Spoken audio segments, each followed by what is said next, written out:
Alright, so hello, I am Arius. Alright, and this is Aragon. So, now that I have your attention, which is very important about what I'm talking about, because you probably paid attention to the dog, right? Weren't really looking at me. So that's part of what we're talking about here, is that PR and strategic comm, right? That's the two emphases I chose. They're two different areas of a specialization of communications, but the two kind of intermingle, which is why I kind of tied them together, right?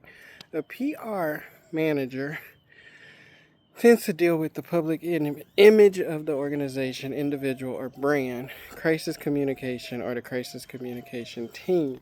Corporate communication tends to involve creating internal and external communication, deals with the employee, and it includes managing internal and external messaging of the employees and executive communication.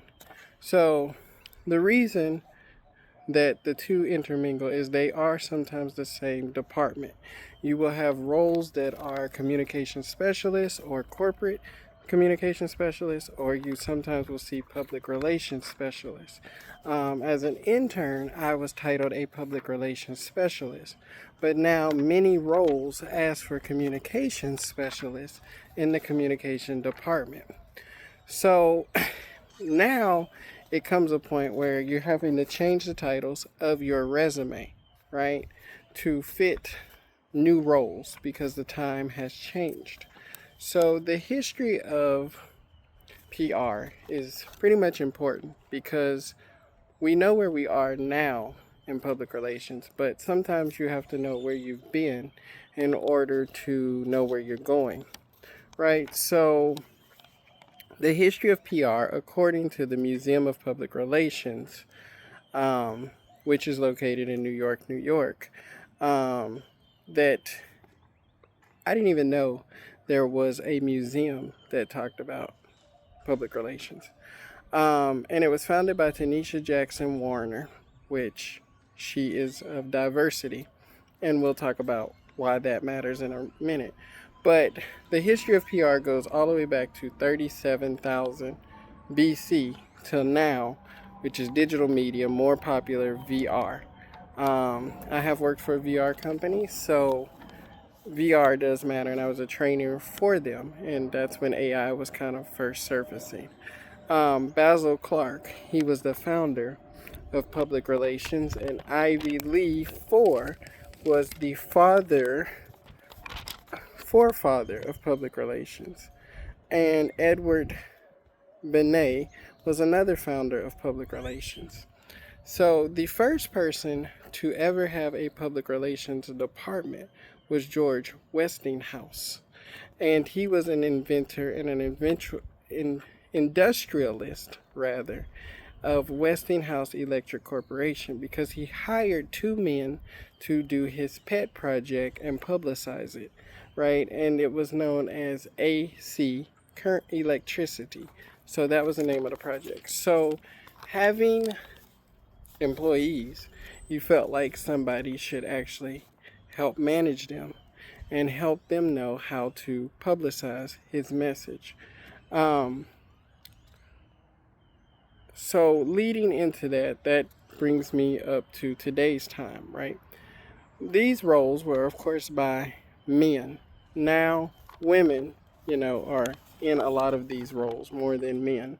And so this is where inclusion and diversity come into play. One of the caucuses I did see on the NC website that was referenced was the Disability Caucus. Okay, so the Disability Caucus, its whole purpose is to work to support agencies into having ADA and inclusion and diversity involved, more specifically for individuals who are disabled. Um, I myself have a disability, so this has always been kind of personal to me. And I see that the workforce is not really as equipped for individuals with disabilities when it comes to like intermittent leave, it comes to, needing accommodations. Every job talks about, we're here to accommodate because legally they have to, right? But no one talks about the micro stuff that happens where an employee puts in for intermittent leave and gets it approved, and then all of a sudden the employer is saying, oh, they're late to work a lot, so they're not meeting business needs and they can go.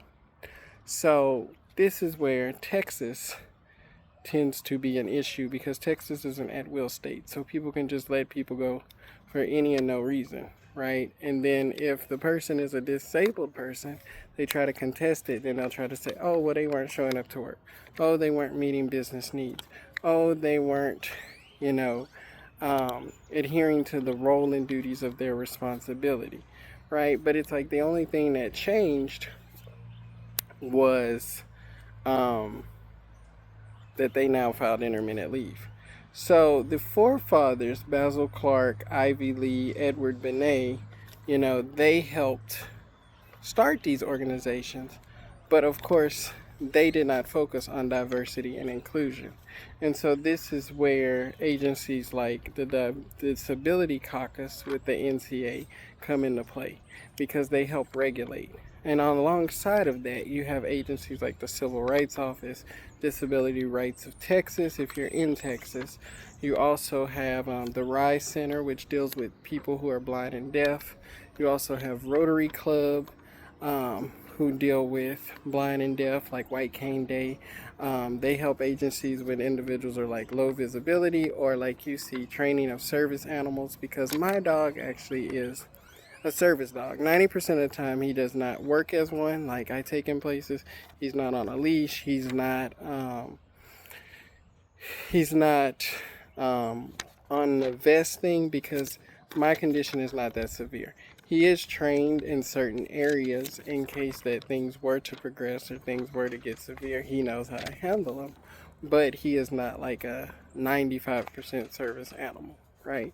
So that's kind of where he comes into play.